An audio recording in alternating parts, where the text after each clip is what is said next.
Hi there, and welcome to part 2 of how to present your photography coursework in Google Slides. Okay, today we're going to look through the second half of the project. You've already done a couple of artist researches in part 1, you've done some photo shoots, and you've started to explore your responses. The first thing I suggest you do in the next part of the project is to combine the two artist responses that you've already made. So link the two ideas together. Go off and take another photo shoot of ideas from those artists. Create a best four slide and then add your combined artist response. I've done another video on this that you can see in the GCSE photography help playlist. After that, I'd write about how you made that response. Then I would go off and take a fresh look at the theme. Go out and take some new photos, something you haven't done before, explore something a little bit different around whatever the theme is. Follow the same procedure, your best four, do some edits, and explain what edits you've done based on the new photo shoot.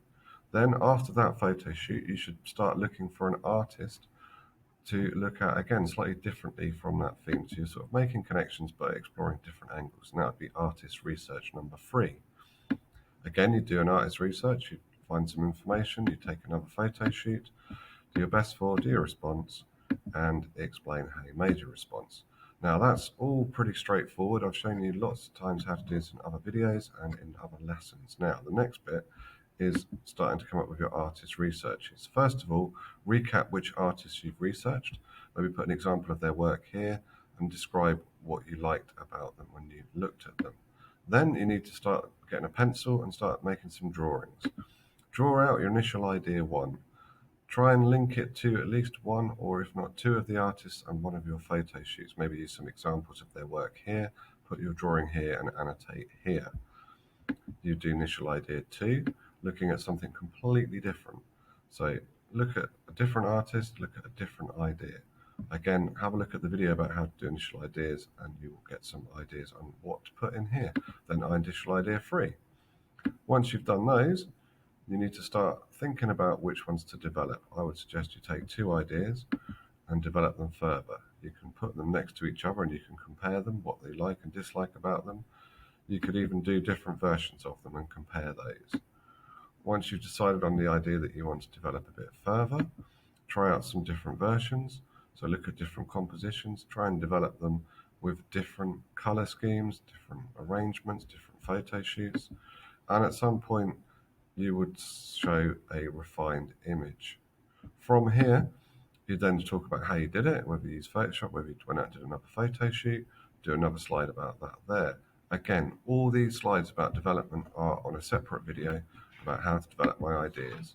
You do some further developments and you annotate them. Once you've done that, you make some more refinements.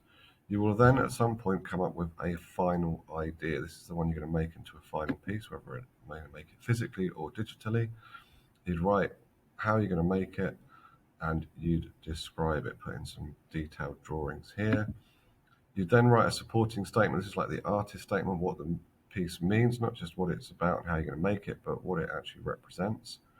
And finally, you'd put in some photos of your actual final piece on the next slide. And after you've completed it, you may well look at doing an evaluation, and that would go on the last slide.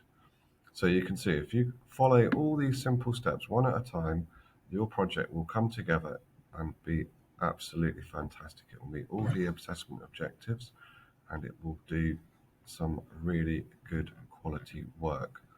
Okay, so have fun exploring your ideas. Try and find something new, exciting to say about whatever theme it is. Use the artist as context and good luck with your final piece. Okay, thank you for watching. And remember, if you've enjoyed this, to look at the rest of the videos in the GCSE Photography Help playlist. Okay, thank you very much and goodbye.